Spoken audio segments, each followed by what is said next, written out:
Hello, my dear student. Assalamu alaikum. Hope you are doing good. You already know that I have finished my classes on joints, bones, cartilage, everything. So today will be the first class on muscle tissue or the muscles. Why muscles? Whatever we have studied regarding bones, joints, cartilage, those skeletal system cannot work properly until unless there is muscle. Because the muscles are doing the contraction, and with the contraction they are moving those skeletons and with the help of the joints. Not only that, different type of muscles are present in our body who are not under our control. They are called the involuntary muscles. For example, cardiac muscle that is present in the heart. It is moving, it is contracting every single second in your body to make the heart functioning. The muscles that is present in your respiratory system, in your GIT, in your genitourinary system, they are all together performing their individual functions to make us a living organism. So today we will discuss elaborately about the muscle tissues, and I will discuss furthermore about the skeletal muscles. So let's start. So my dear student, let's start muscle tissue. First of all, we need to know from where this muscle word is coming.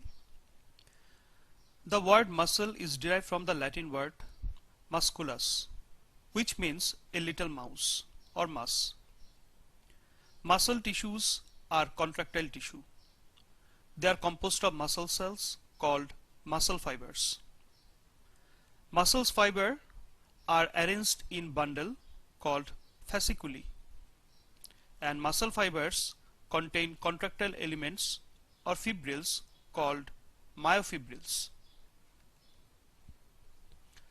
Now let's see what is the development of the muscle. In a short way, we can say all muscles of the body mainly develop from mesoderm. The somatic or the voluntary muscles are coming from myotum and somatopleuric layer of lateral pedmesoderm. On the other hand, the visceral or the involuntary muscles are coming from the splanchnopleural layer of lateral pedmesoderm. There are some exceptions. Some of the muscles are coming from the surface ectoderm also. For example, erector pylorium muscle of the skin, muscles of the iris, that is constrictor pupillae and the dilator pupillae, myoepithelial cells of the salivary, sweat and the lacrimal glands. Now let's see what are the characteristics of the muscle. Muscles are mainly having four major characteristics. Number one, excitability. The muscle tissue can receive stimulus or nervous innervation through which they can be excited. So they are having excitability property. Number two, contractility. They can contract, and when they are contracting, they are actually shortened and thickened. Extensibility. Muscle tissue can increase in length, so it is having lengthening property. Last one, elasticity. After contraction or relaxation, muscle tissue always try to go back to its normal position, size or shape. That is called the resting stage, and this property is the elasticity. Let's see what are the functions of the muscles. Muscles are helping in locomotion and the movements of the body or even organs. It is helping for the maintenance of posture. It helps to maintain the stability of the joints. It supports the soft tissue within the body cavities. Some of the vital actions of the body like circulation, respiration, digestion, urination, defecation or even childbirth associated with the muscle contraction. For example, in case of circulation, we know the cardiovascular system. Heart muscle is contracting. Also, the vessels, blood vessels are having smooth muscles on their wall. They are also contracting. During respiration, the respiratory muscle are contracting. For example, the principal muscle of respiration is the diaphragm. During the digestion or absorption, the muscles present in the wall of the GIT are doing the contraction and the relaxation, that is called the peristalsis. During urination or the micturition, the muscles of the urinary bladder wall are contracting. Defecation is always using the muscles present in the rectum and the anal canal. During childbirth, the muscles or the smooth muscles of the uterus is contracting to do this parturition. The last one is the production of the body heat. Muscle when contracts, they are producing heat.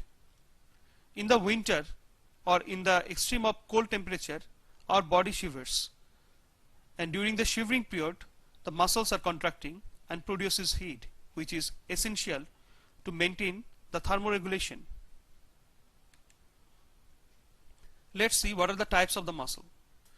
In human body there are three types of muscle: skeletal muscle, cardiac muscle, and smooth muscle. Let's start with the skeletal muscle. Skeletal muscles are the muscle of the skeleton. They are also called the somatic muscle.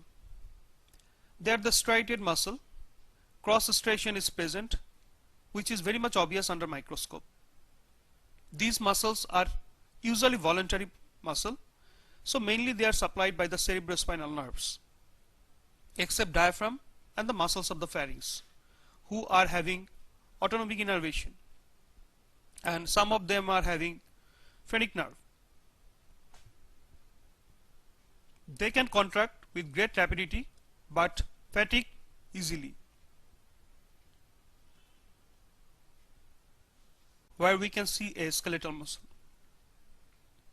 we can see the muscle is mainly covered by a connective tissue that is called the epimysium.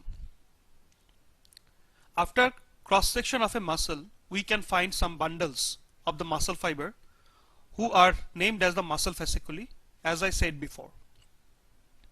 This muscle fasciculi is covered by another connective tissue layer which is called the perimysium.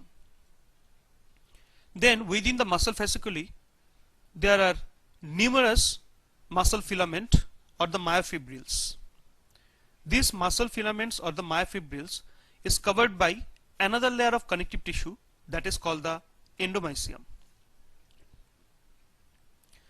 So this is the layout of the information we just discussed.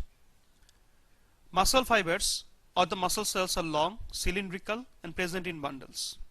They are the multinucleated, and obviously those nucleus are mainly present peripherally. They are having obvious striation. Skeletal muscles are usually under voluntary control.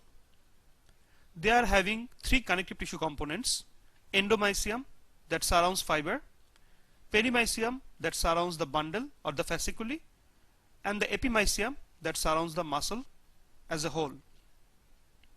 A skeletal muscle gives attachment to bones, fascia, or even skin. Mainly all skeletal muscles are having origin and insertion.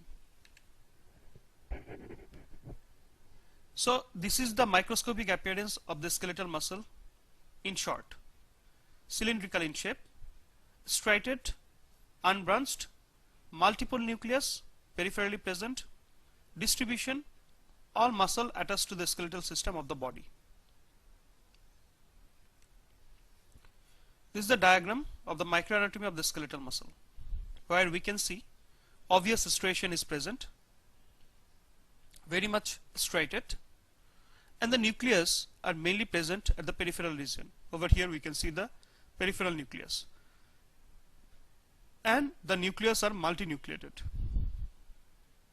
more in numbers. Now smooth muscle. Smooth muscles or involuntary muscles are mainly unstraped muscles. They are also called the visceral muscles. They are having autonomic innervations. They respond slow to a stimulus, but they can maintain their contraction for a longer period of time, or they are having sustained contraction. Smooth muscles, histologically, they are spindle in shape, they are elongated, they are unstraped, they are unbranched, and they are having single nucleus which is centrally placed. In this picture we can see the spindle shaped smooth muscles, and each single muscle are having a nucleus which is present centrally. They do not have any sorts of branches, or they are not having any kind of striation. Distribution of the smooth muscle is very important. They are present at the wall of the blood vessels, also wall of the hollow organs like gastrointestinal tract, uterus, fallopian tube, vas deferens. They are also present at the wall of the respiratory tract, urinary tract, or even the dermis of the skin. Now the cardiac muscle. Cardiac muscle forms the myocardium of the heart. They are involuntary muscle.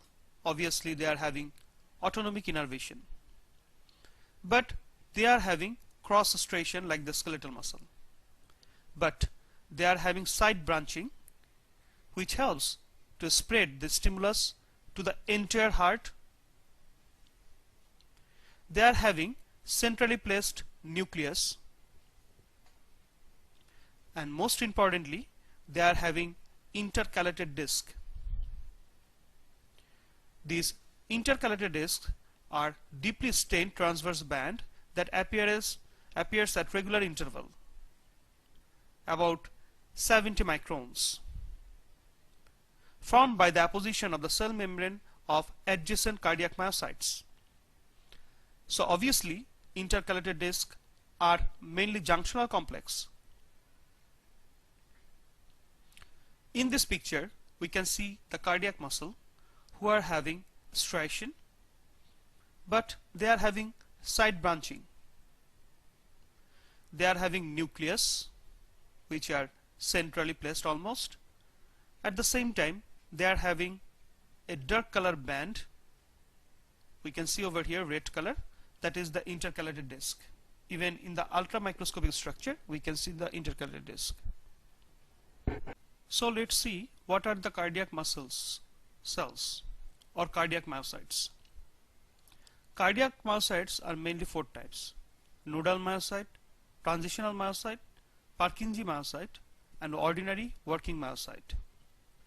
Cardiac muscle can be present at the myocardium of the heart and sometimes at the root of the great vessels. Now let's see some of the information regarding the voluntary muscle or the skeletal muscles. 42% of the body weight is carried out by the voluntary muscles. 20% of the energy set free during the movement, that is called work. 80% of the energy set free during the movements, that is called heat. When body temperature falls below normal, an attempt is made to generate more heat by rapid muscular contraction that I have already told you, that is called shivering. Voluntary muscle act as high-speed engine that generate great power for work and heat with moderate period of intervals. Now what are the parts of the voluntary muscle? Voluntary muscle or the skeletal muscle have a fleshy part and a fibrous part. The fleshy part are mainly contractile, highly vascular, and has high metabolic rate, but they cannot withstand pressure or friction. On the other hand, the fibrous part is mainly tendinous or cord-like. Sometimes it is sheath-like, that is called aponeurosis. It is less vascular, less metabolic rate, and also it is non-elastic and it can resist any sorts of friction. So again, a skeletal muscle with its termination, we can see the tendon and covered by the deep fascia. Then as a whole, the muscle is covered by the epimysium, muscle fasciculi covered by the perimysium, and individual muscle fiber covered by the endomysium.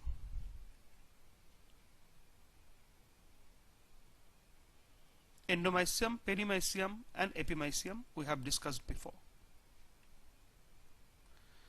Now, when the muscles are arranged into the body, especially the skeletal muscle, two types of fascias are present: deep fascia and the superficial fascia.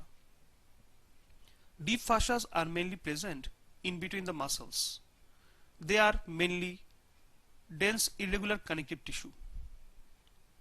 They are actually making some partition in between the muscles and also divide the limbs into different compartments. For example, in this picture we can see this white color structure that surrounding the muscle and also invaginated deeper into the muscular compartments and forming some septa. These are mainly the deep fascia. Also, this deep fascia is having vessels and nerve. And also there is a superficial fascia that is present peripherally just below the skin. So sometimes they are called the subcutaneous fascia. They are mainly composed of adipose tissue or fatty tissue.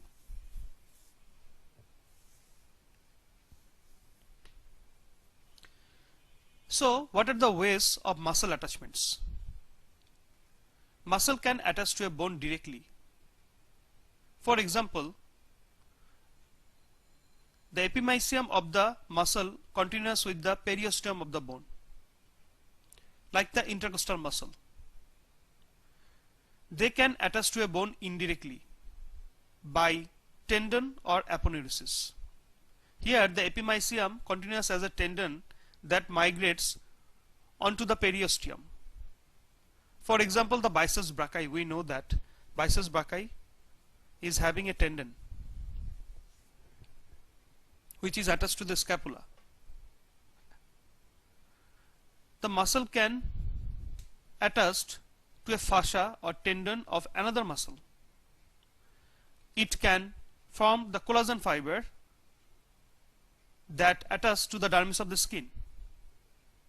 For example, the muscles of the facial expression, they are not having direct attachment to the bones or the deeper structure, but those muscles of the face attach to the dermis of the skin. As they are not having any attachment to the deeper part or the bones, they can move freely and we can produce different expression by using those muscles just moving the skin. They can form a broad sheath like tendon or aponeurosis, and they can provide some attachment. For example, certain abdominal muscles are forming some broad sheath-like structure that is called the aponeurosis, like the external, internal, transversus abdominis muscles of the abdomen, forming aponeurosis, who are forming mainly rectus shape. Over here we can see the rectus shape. These are the flap-like tendon, actually we should say aponeurosis of the abdominal muscles.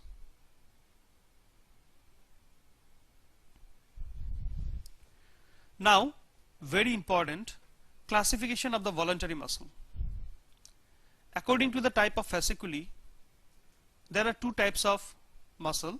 One is fine muscle, another one is coarse muscle. Fine muscles produce precious movement. For example, extraocular muscles. In case of coarse muscle, they are producing vigorous movements. For example, muscles of the limb. So my dear student, that was all for today's presentation. Today we have discussed about the skeletal muscle, smooth muscle and the cardiac muscle in details. Hopefully on the next class we will discuss about the classification of the skeletal muscle.